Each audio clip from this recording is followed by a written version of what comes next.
So all this junk was hard to reach, but not impossible to reach. Where my litter at? Compared to what I'm usually seeing on my litter pics, this is nothing. You know what time it is. It's time to get inside and see what awaits us there.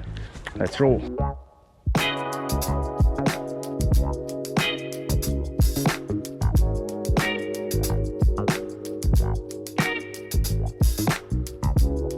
Here we are going into Pinner Memorial Park, which is a very good looking park, but has certain hotspots where litter accumulates. People come and have a good time and they forget to clean up after themselves. What the hell is this Magnum tonic wine? Well, that's what people are having.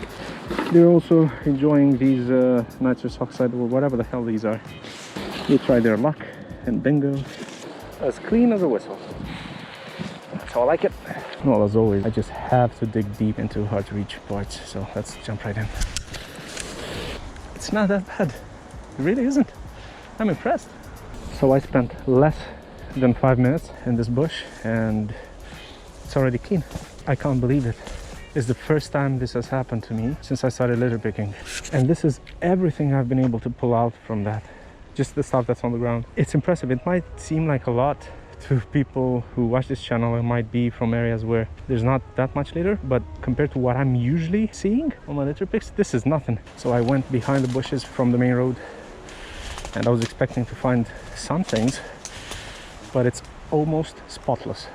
It's night and day compared to what I'm used to find behind the hedges back in Wembley. And these bushes are really, really clean, but I just noticed something in there that might not be what I usually find. Look, it's I don't know what to call it, whatever it is. It seems functional. We started at the park entrance and we've moved all the way up to here, and this is the hall so far. I'm gonna tie this one up. I'm gonna put a new one because it's getting heavy to carry around with me. It is just so nice walking in a park where you're not surrounded by rubbish. Like I said, it might not seem like a lot to many of you who maybe have clean parks around where you live, but to me, I lived in Brent for 6 years and never had a clean park. Never. This is like a breath of fresh air. And of course, even this park has its problems, but they're a couple of orders of magnitude smaller than the ones at Wembley. Well, every park has a grot spot. I just think I found this park's grot spot. I don't even want to know what's in there, but I have no choice. So let's clean it up. And clean. All plastics out, all cans out, all bottles out. I thought it was gonna be much worse, but it wasn't that bad.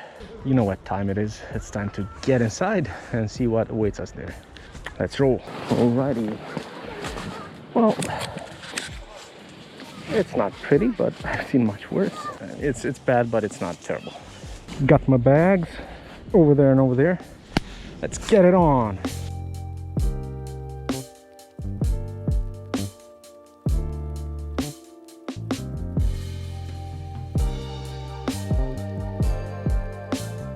Check it out. I've gathered everything in this mound of rubbish.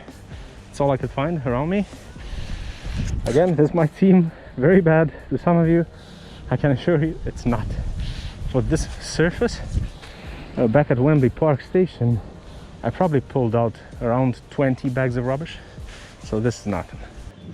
Well, the problem is, why was the stuff here to begin with? I imagine whoever cleans this park is responsible for cleaning in the bushes as well. This is what I'm talking about. See, this area, it's very clean, but as soon as it gets a bit hard to reach, like here, this is neglected by means of being hard to reach. And this shouldn't be an excuse, right? A park is a park.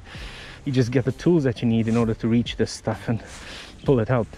You can't leave it here for years. I mean, come on. And then I come along and I pick it up because, you know, I have no choice. This is my park. I'm not okay with this. So all this junk was hard to reach, but not impossible to reach. It's not rocket science. Come on, Harrow Council, you can do it. As always, the clean shot. And I reached the northern tip of the park. Where is the southern tip? I'm not sure, but it's the exact opposite point to the entrance. It's getting dark, so I'll have to call it a day. But we'll resume our cleanup next week. And hopefully by the end of it, the entire Pinner Memorial Park will be completely devoid of historical litter, and kids like these ones are going to be able to enjoy hiding in the bushes, and their parents are going to enjoy not worrying about them picking up the wrong thing. We spent around 2 hours and a half. 2 bags of recyclables, 1 large bag of non-recyclables. Here we are again at Pinner Memorial Park. We're gonna finish what we started 2 weeks ago, deep cleaning this whole park. Well, for the most part, this side of the park, which we cleaned 2 weeks ago, is roughly the same as I had left it. There's still some issues, but it's not that bad.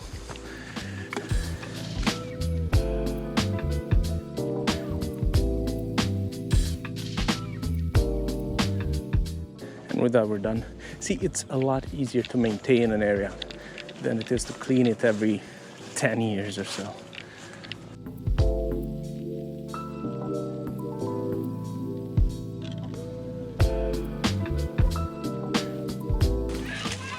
Obviously, there are a few items behind the bushes. They're hard to reach, but nothing too crazy. Like, honestly, I'm struggling to find anything to pick up. It's good. I'm not complaining. I'm just stating a fact. And there's your grot spot. It's a lot of stuff here.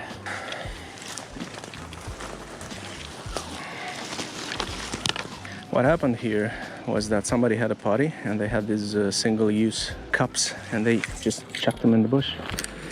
How shameful. Jesus. And the sad part is, during the summer, this is impossible to clean because these bushes are really overgrown. So you can only see all this litter during winter. And we're done. We've cleaned up this patch. Moving on. Well, this place is definitely looked after. So I cleaned everything that you can see in front of me. It wasn't that bad. It wasn't that clean either. I found a lot of gas canisters. How many? 34 gas canisters. So definitely this is a recreational space for a segment of the population who enjoys inhaling these things. And yeah, I mean, it's not that bad. Oh, unopened Stella Artois. And the second one, holy cow, 2 unopened Stella Artois. Hey, why not? Fairly clean, which is excellent. This is what I want to see when I stray from the beaten path in a park. Anything in these bushes? Well, camera can't quite catch it, but there's nothing. It's not a single thing. Impressive. Maybe because people just don't go around here too much, but even so, I was expecting some level of littering. That's less work for me. Something for me? Nope. Where my litter at? If I look really close, I can definitely find some stuff. Not a lot though. Ouch. And another one. I think that was the last one. Squish them and throw them away. There's a cola can, and it's from 2002. So we do get to find old stuff in this park as well. I thought it would take me a lot longer to clean up this side of the park, but it didn't, because it was relatively clean and it didn't need a lot of love. Still, there's a few dozen pounds of rubbish that I collected.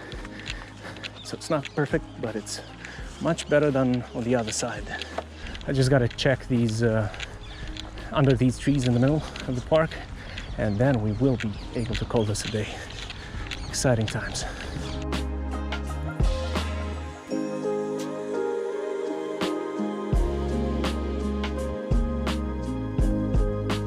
This is a lot of rubbish, but it's not as much as I thought it would be. It's very heavy though for one person to carry. Yeah. Good thing I'm a very strong individual. Of course I am. All that's left to do is to put these bags next to a bin and to let the council pick them up. Whew. That was tough. Pinner Memorial Park is now litter free. It's the first time I can say that about any park since I moved to London. I hope your parks are a lot cleaner than ours, but this is actually not that bad of a park. maybe if you've never seen a clean park in your life, that this might actually look pretty good. Well, it does look pretty good, let's face it. With that, another episode of Keep It Clean comes to an end. So I'll see you next time. Bye-bye.